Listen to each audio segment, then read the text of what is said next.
दोस्तों नमस्कार। आज हम 70 पीपीसी मेंस के लिए चर्चा करेंगे एक देश एक चुनाव अर्थात 129वां संविधान संशोधन विधेयक 2024। इसके सारे एस्पेक्ट देखेंगे और साथ ही साथ पक्ष विपक्ष में तर्क, इसकी आलोचना भी करेंगे, इसके महत्व पर भी चर्चा करेंगे। दोस्तों से पहले यदि 70 बीपीसी मेंस पास करना है, फाइनल करना है, मेंस की तैयारी एडवांस करना है तो आप एटम बम बैच ज्वाइन कर सकते हैं। 180 पीडीएफ और वीडियो को रट के जाना पड़ेगा, आपका फाइनल हो जाएगा।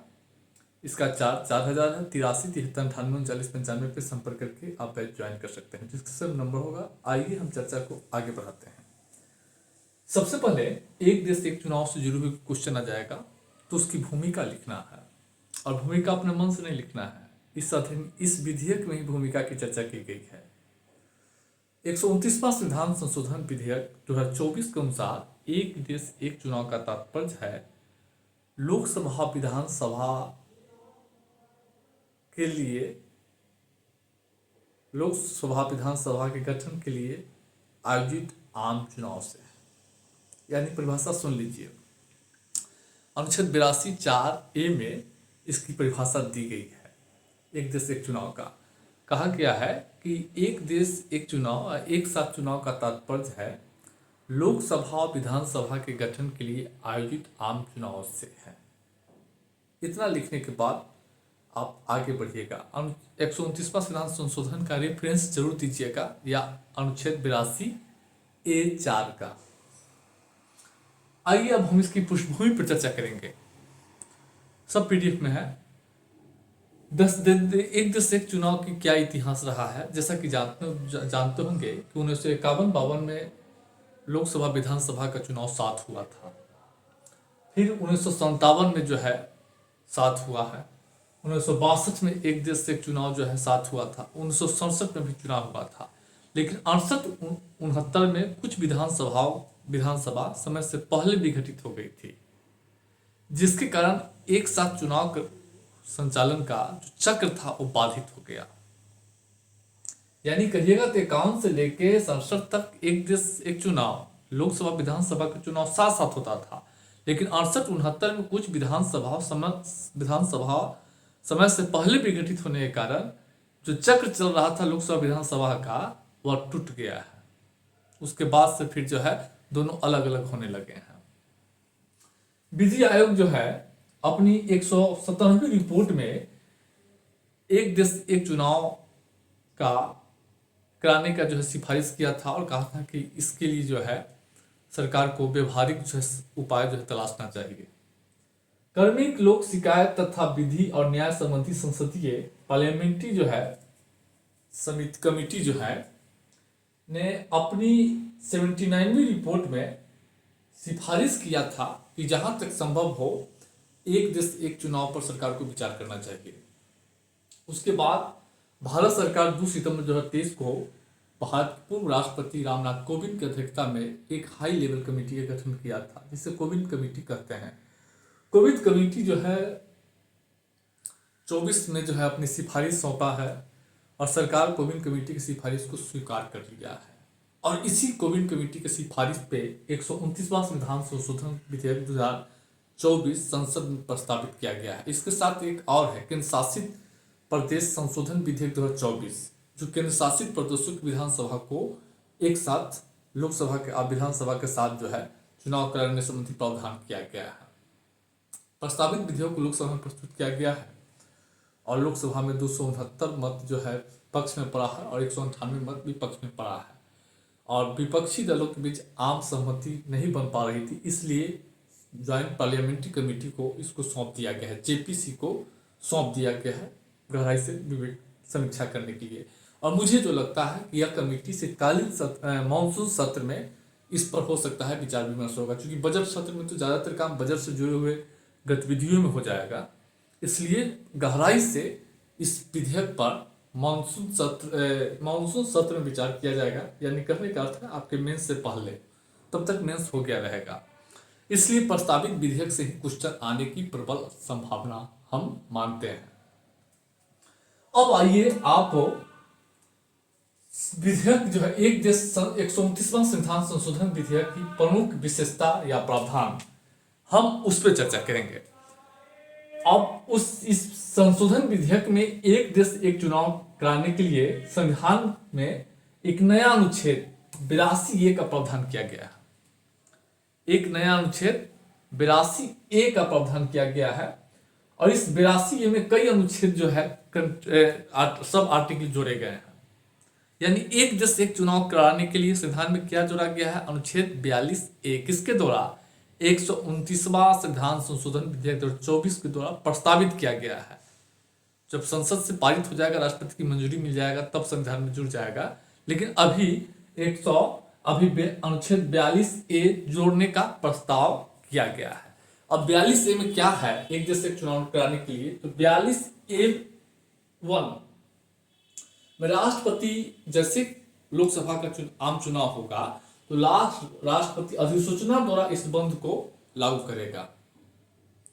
इस बंद को, एक देश एक चुनाव की जो व्यवस्था है उसको अधिसूचना द्वारा इसको लागू किया जाएगा। और अधिसूचना की जो तारीख होगी उसको नियत तारीख कहा जाएगा। यानी इस अधिनियम को प्रवृत्त करने के लिए राष्ट्रपति को एक अधिसूचना जारी करना होगा इस उपबंध को प्रवृत्त करने के लिए, और उस अधिसूचना की जो तारीख होगा वो नियत तारीख कहा जाएगा। ध्यान रखिएगा, इसको याद करना है। 82A(1) में लोकसभा की पूर्ण कार्यकाल की समाप्ति पर सभी राज्यों की विधानसभाओं का कार्यकाल समाप्त माना जाएगा।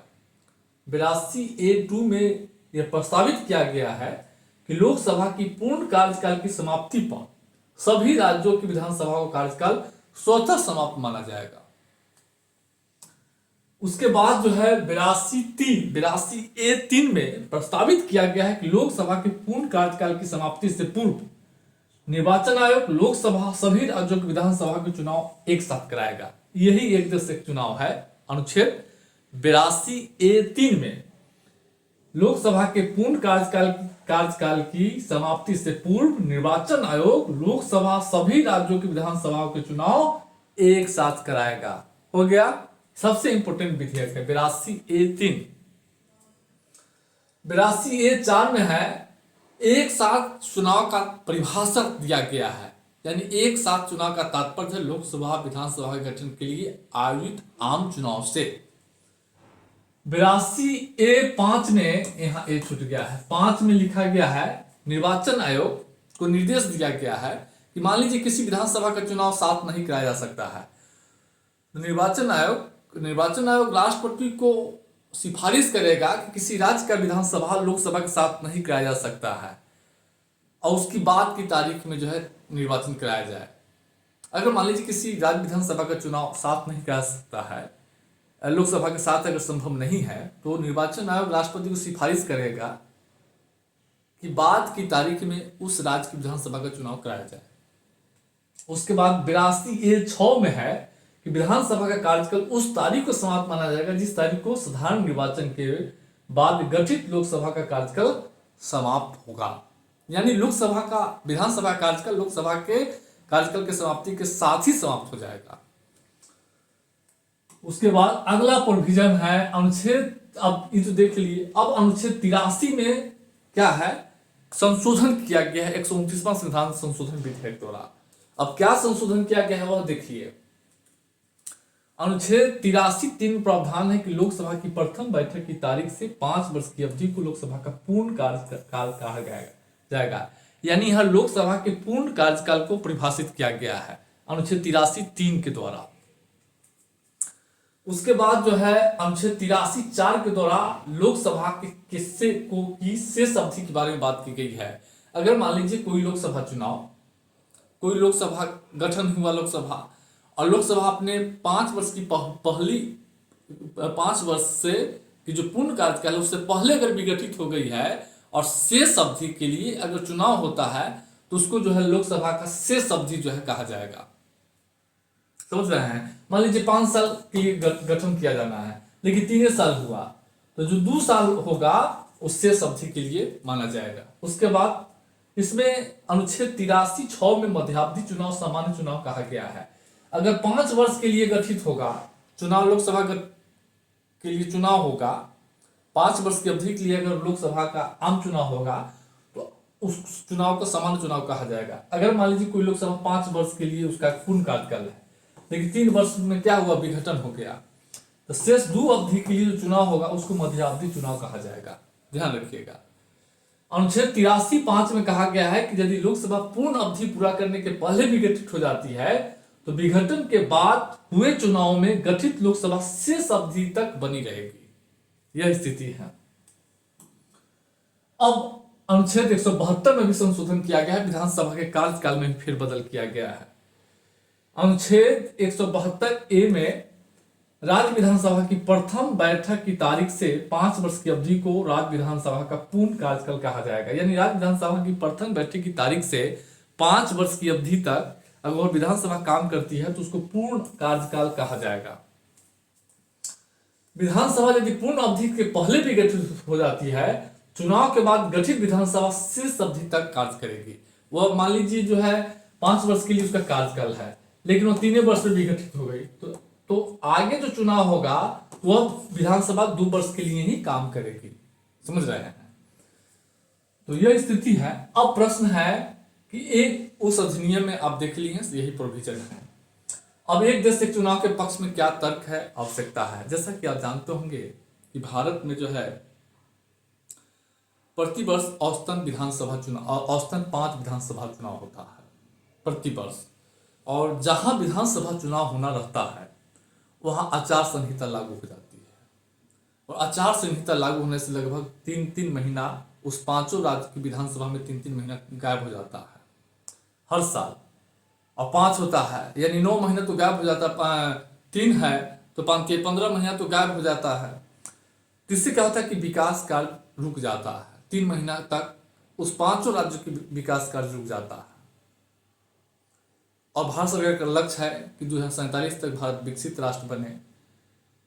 तो उस स्थिति से बचने के लिए ताकि सालों भर विकास का कार्य हो, और साथ ही अगर जहां भी विधानसभा चुनाव होता है वहां क्या होता है कि सारे जो है सरकारी कर्मचारी, पुलिस बल सब चुनाव कार्य में चला जाता है। उससे उसका मुख्य कार्य से जो है क्या होता है, जो मेन कार्य है वो पिछड़ जाता है, जिससे जनता को भी कठिनाई होती है। इन्हीं सब बातों को ध्यान में रखते हुए एक देश एक चुनाव प्रस्तावित किया गया है। अब पक्ष में क्या तर्क है, खर्च की बचत होगी। प्रति वर्ष जो है अलग अलग राज्यों में जो चुनाव होते हैं, अब बार बार चुनाव होने से खर्च में वृद्धि होती है। खर्च में वृद्धि होती है लगातार। हर वर्ष जो है 5 गो विधानसभा चुनाव होता है, हर वर्ष 5 गो, तो खर्च ज़्यादा होता है। अब सालों भर जो है चुनाव पर खर्च होता जाता है। अगर एक साथ चुनाव होगा तो क्या होगा, एक ही खर्च से लोकसभा और विधानसभा के लिए प्रचार संभव है, हेलीकॉप्टर खर्च संभव है, पंपलेट संभव है। एक ही पंपलेट से दोनों हो जाएगा, एक ही ईवीएम से दोनों चुनाव हो जाएंगे, एक ही पुलिस प्रशासन से चुनाव हो जाएगा, और बार बार पुलिस प्रशासन और कर्मचारी को जो है नियुक्त नहीं करना पड़ेगा बार बार। तो सारे खर्च बचेंगे। अब लोकसभा विधानसभा अलग अलग होगा तो सबका अलग अलग खर्च हो जाएगा। एक साथ होगा एक ही खर्च में आप एक ही कुर्ता में दोनों काम, विधानसभा के चुनाव का प्रचार कर लेंगे, लोकसभा का चुनाव का प्रचार कर लेंगे। एक ही हेलीकॉप्टर में दोनों का प्रचार कर लेंगे, एक ही पंपलेट में दोनों का प्रचार कर लेंगे, एक ही ईवीएम से दोनों का चुनाव हो जाएगा। सुरक्षा के लिए एक ही जो है पुलिस प्रशासन शासन तंत्र से एक ही बार में जो है चुनाव हो जाएंगे, तो इससे खर्च में बचत होगी। राजनीतिक स्थिरता 1995 में विधि आयोग जो है 117वीं रिपोर्ट में कहा था कि एक देश एक चुनाव होने से राजनीतिक स्थिरता बढ़ेगी, राजनीतिक पॉलिटिकल स्टेबिलिटी बढ़ेगी। तो 1995 में विधि आयोग राजनीतिक स्थिरता को ही आधार बनाकर एक देश एक चुनाव की सिफारिश की थी। उसके बाद विकास कार्य में बाधा नहीं। हम पहले ही बोले हैं कि बार बार चुनाव होने से विकास कार्य रुक जाता है। विकास कार्य में लगे हुए, मान लीजिए शिक्षक है तो बार बार चुनाव होने से वो बार बार जो है चुनाव ड्यूटी में काम करना पड़ता है। बच्चों की शिक्षा प्रभावित होती है, स्कूल कार्य प्रभावित होता है, कानून व्यवस्था में जो पुलिस काम कर रहा है उसको चुनावी कार्य में ड्यूटी देना पड़ता है। इससे जो है सुरक्षा संबंधी चुनौती पैदा होती है। साथ ही साथ जो विकास कार्य किए जाते हैं वो सब जो है 3 महीने तक रुक जाता है। 3 महीने तक कोई उद्घाटन कार्य नहीं कर सकते हैं, कोई घोषणा नहीं कर सकते हैं, कोई नया प्रोजेक्ट नहीं शुरू कर सकते हैं। तो विकास कार्य बाधित हो जाता है। एक चुनाव से 5 वर्ष में एक बार चुनाव होने से क्या होगा, 5 वर्ष तक आराम से जो है निर्बाध रूप से काम चलता रहेगा। मतदाताओं और नागरिकों की सुविधा, दरअसल क्या है कि बार बार चुनावों से मतदाता को भी बार बार जो है वोट देने के लिए जाना पड़ता है। नागरिकों को भी बहुत परेशानी होती है। बार बार चुनाव होने से आचार संहिता लागू हो जाता है। विकास आचार संहिता, उसके जो दैनंदिन कार्य है, जैसे ब्लॉक से कोई प्रमाण पत्र बनवाना है, कुछ बनवाना है, डिले हो जाएगा, सब रुक जाता है। अगर एक बार 5 वर्ष में चुनाव होगा तो क्या होगा, नागरिकों को भी सुविधा होगा, मतदाता को एक ही बार जाना होगा, राजनीतिक दलों की राजनीतिक भागीदारी में वृद्धि। अब 5 वर्ष में एक बार चुनाव होगा तो मतदाताओं के प्रति क्या होगा, कार्यकर्ताओं में एक आकर्षण पैदा होगा। आप किसी चीज को बार बार अगर करते हैं तो उसमें एक उदासीनता आ जाती है, रुचि जो है, मतलब क्या होता है कि एक मतलब उदासीनता आ जाती है। लेकिन अगर एक बार 5 वर्ष में एक बार होगा तो लोगों में भी उत्साह होगा कि चुनाव हो रहा है, बढ़ चढ़कर लोग भागीदारी निभाएंगे। तो इससे राजनीतिक भागीदारी में वृद्धि होने की संभावना जताई जा रही है। अच्छा, अब इसके विपक्ष में क्या तर्क है यह देख रहे हैं। सबसे बड़ा है कि अगर स्पष्ट बहुमत नहीं मिलेगा तो क्या होगा, स्पष्ट बहुमत नहीं मिलने पर एक बहुत बड़ी पेंच पैदा होगी, संवैधानिक संकट पैदा होगी। दूसरा है कि जनता के प्रति जवाबदेही में कमी। प्रति वर्ष चुनाव होने से क्या होता है कि नेता, राजनेता, सत्ताधारी दल, उन्हें जनता के बीच जाना पड़ता है, जनता के सवालों का जवाब देना पड़ता है। अगर 5 वर्ष में एक बार चुनाव होगा तो प्रतिनिधि क्या होगा, वह निरंकुश हो सकता है, वह क्षेत्र में जाएगा ही नहीं, वो जनता के प्रश्न का जवाब ही नहीं देगा, वो 5 वर्ष में एक बार जाएगा। तो इससे क्या होगा, जनता के प्रति जवाबदेही जो है राजनीतिक दलों का वो कम हो जाएगा। अगर एक देश एक चुनाव होता है तो क्या होगा, पूरे मुद्दे राष्ट्रीय हो जाएंगे, लोकसभा के मुद्दे पर चुनाव लड़े जाएंगे। इससे जो क्षेत्रीय और स्थानीय मुद्दे हैं, चूंकि लोकसभा विधानसभा के मुद्दे अलग अलग होते हैं, राज्य के मुद्दे पर विधानसभा के चुनाव लड़े जाते हैं, लोकसभा के चुनाव राष्ट्रीय मुद्दे पर लड़े जाते हैं। जब दोनों को एक साथ होगा तो राष्ट्रीय मुद्दे भारी पड़ जाएंगे और क्षेत्रीय और स्थानीय मुद्दे पिछड़ जाएंगे।